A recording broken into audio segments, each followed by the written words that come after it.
Hello from Venice. Just been to the top of the Hilton. Yeah, you've got a lovely pool up there.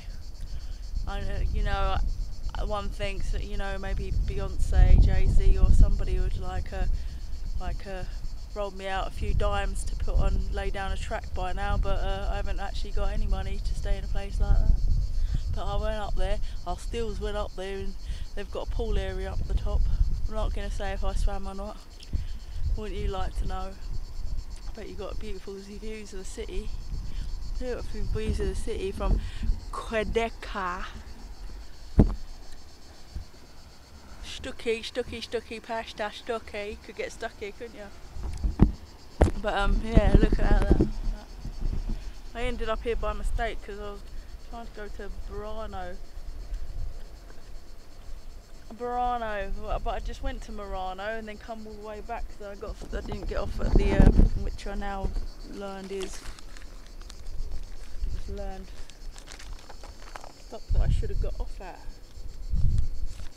which would have been Faro, maybe. Yeah, that would have. Then I could have got off there, and then I could have moved over a day, but instead I went around in a big circle and come all the way back here, because half the time I haven't got a clue what I'm doing that island. But the more longer you're here, the more easy it gets. The outer bridge, one straight line pretty much to San Marco Square. Pretty much one line, straight line. But I spent hours walking around circles, especially in academia, because I would get off the boat and then for some reason thought I yeah, anyway, you won't want to know about it. Walking around for hours asking people, please, have you got Google Maps, please? So a lot of it's been just literally being lost over here, which is fine. It's Venice. It's a nice place to get lost.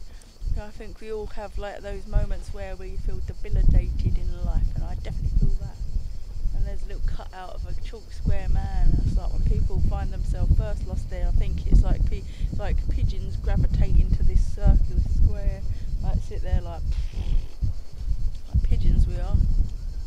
And I do feel like there are spiritual centres in the world, and I would like to think that over there is actually a spiritual centre, because we do have, I think, spiritual forces within us that we like to channel. It's like when we see people with disabilities, we like to sort of, I don't know, we feel like, it might sound a bit crazy, but it's like a form of Pacific prayer from what we might pick up through spiritual healing or other things. So anybody that is a Christ person, anybody likes Christianity or Catholicism, I think that New Age sort of stuff, they like to sort of channel it, or at least sort of imagine indigo light and amethyst in your crown chakras. And they've got a lot of art shops where they've got the lion with the crown and the quartz crystals on top and stuff. And I saw a lot of the art side of stuff. Art, what do you make of it? I mean, at the end of the day, when you see someone that is disabled, if it's in a spiritual centre, this is not exactly like people doing en masse preaching over there or anything like that, is there? It's like if we put that person there and just imagine stuff, maybe it might do a lot of good, hearing defects, people with defects, light bodies, rainbows. Personally, I don't know if there's anything in it, but I think the more you talk to each person, you create your own ethos around it. Like when you see the sun and it hits your eyelashes and you see the whole rainbow, imagine that in every cell. So you've got the chakra centres, which are green, blue, green and yellow, orange and red, which I like to imagine as the gold, the copper and the gold and stuff like that. And for green, I mean, it's kind of like iron pyrite going into, the more complex you imagine the colours. It might be just daydreaming, it is pretty much just daydreaming, but it's also in a sort of prayerish sense, being like, I anoint you with my body, your body, it's just a vibrating frequency organism, and to transcend that somehow is what I envision spiritual healing as, transcending that illusion, which is life itself is illusion. Yes, it's a growing bacterial one or whatever, but it's just to imagine it in different ways. It's kind kind of why you kind of walk around getting your kicks in strange little ways. They might be strange, you might think them convoluted, but I tell you what is convoluted. People walking around in these fucking things. Society itself is convoluted. And I always, as you know, I'm Lars D. Dancy, yeah, the one that I was talking to. There's this 16-year-old boy from Germany, France CJ, who's going on about, you know, very wisdomful for a 16-year-old, saying you shouldn't fight, you need to pick up pen and paper, just do whatever, you know, be calm, don't fight. I never try to fight, that's the problem. I don't see myself as a person that is fighting. I just see myself as doing the right thing. I see myself as an articulator. That's it. And like saying things like inequality tools and saying groundbreaking stuff if you haven't already thought about a weapon like that.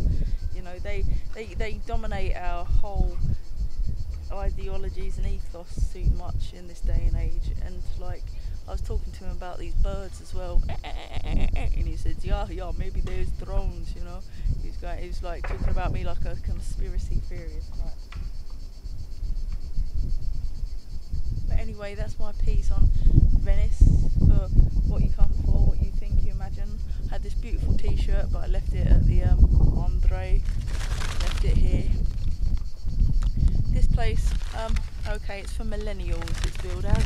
Let's give a little blog about that. Millennials, yep. I was like, it's got Psycho's Kitchen and stuff, it says above it and stuff, and it had a lot of weird adverts on the screens about Neanderthals, the Neanderthal man. It was a little bit like, and then they had Anonymous, and they had all these different things, and I was like, oh, okay. The New Age man is sort of like the anarchist, or the person that doesn't believe in the infrastructure like taxes and things like that. And it was quite an eye-opening hostel, I suppose, in the fact that you feel like you're not alone in getting your brain blown by the internet. And I was like, yeah, I need younger element and aspect in life just to suss out the fact that, you know, I feel totally like sometimes drained, and like literally life's got the better of me somehow, like in trying to sort of highlight certain things. So it's just like, that was nice. It's nice to know that there's, you know, shit out there that can actually talk to you. And it was quite weird because I went to the Airbnb. I recommend all day. What would you do without air? I left my shorts there, by the way. Nike Air shorts, which I put a lot of stitch work into. I think they should sell them for billions, you know what I'm saying? This is like the holy grail, mate. Good as like, don't blow your own trumpet, be proud. Yeah, I'm the like second coming of Christ, mate. Yeah, look, this is another thing of my problems being here. I've got a cracked screen on my phone, so I can't actually answer phone calls. Can't answer the phone calls. So then it's going to take me another like fucking 10 minutes trying to scroll up, down, around the screen with the cracks in to try and actually get in touch again. So it's very stressful, that. So I am going home just to sort out things like this, because I've got heavy burdens, and I won't even lie, there are people with their anxieties and over the top ways are burdens. Felt like I had a symbiotic twin or something. A really weird night's sleep in that Airbnb. It was like clockwork, weird noises. And I was like, I bet Mum was getting really bad sleep, and then she calls me and says she's getting really bad sleep. Next day I was like, yeah, I already knew, like some sort of twin biopic thing. But yeah, staying in Airbnb, obviously there aren't many people, I suppose, that have that many paranoid thoughts about what they're pursuing in life, as it might be a threat to ideologies or systematic stuff. It gets all a bit hair-raising at times for people that work in, I think, maybe artistic areas. They feel like they're doing groundbreaking work, or maybe I'm just myself thinking like that. Maybe I am unique in the fact that, yeah, and I don't want to be that, but it's just, went there and there was the guy and he goes, I'm a writer too, and he was using a translator. I used to be ex-military and I write about war and life. I was like, okay, that's a weird coincidence. I said, are you psychic? How did you know that I do anything like that? He was like, yes. And it's like there was that barrier. And then the woman was like, I said to her, that's cool, sleeping in a shared dorm, he's not going to kill me in my sleep or anything, is he? She was like, ha ha ha, she burst out laughing. It's like you have a language barrier, but like, you understood that alright. So like you tend to get, obviously it's groundbreaking stuff sharing houses and being that open and free, but obviously I don't think it's a threat to anybody else other than somebody who I kept. It's like, be aware of the story that you tell yourself and others, someone wise once said, because you feel like you attract that fear. Or like, I mean, what are the odds of that, honestly? Four in a dorm and you got a guy that's fought in Afghanistan from Eastern Europe that's talking about this, that and the other, and he's like, wow, that's weird for a coincidence. Like the energetic nature of the internet or universe, maybe it's coincidental stuff, or maybe it's like the universe knows what it's doing on some levels. Like I needed that to say no fear, no fear, there's no fear. And then again, like the Andre place, that was all a bit anonymous, crazy, the age of the internet, millennial stuff, and that was another one of like, oh, no fear.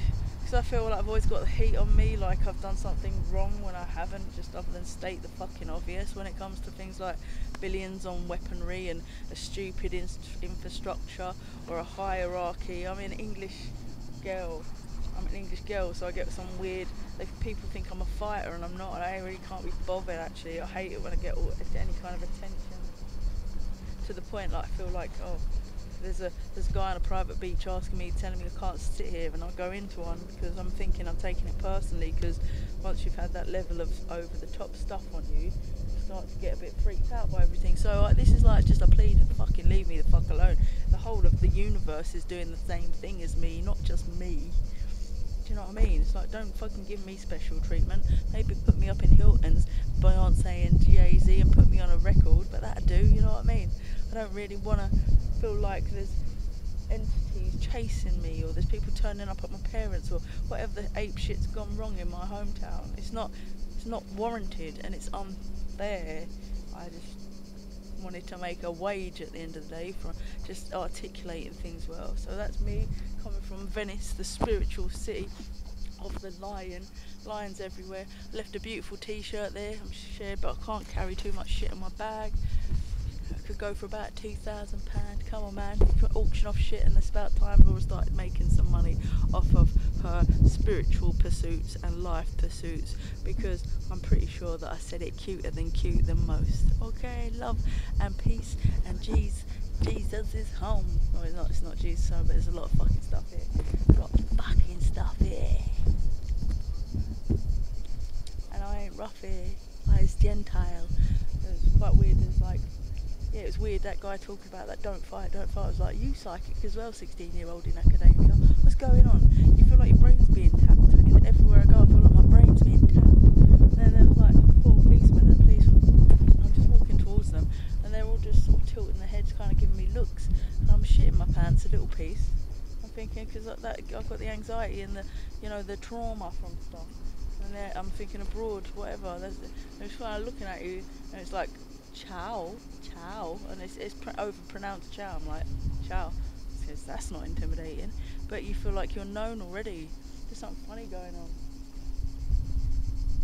but I don't want, great if I've got to that level of stuff. I guess I've got to take the rough with the smooth, but I'm basically a hostel dwelling person with no money, running around, walking around, using shops like I would in my own country, just buying a bottle of wine, not really living it up exactly, am I? Putting in all the hard work and not got anywhere really, other than just on a budget, be break. So that's me. There's my little blogger botter. Not too long without some of that. Yeah, Hilton.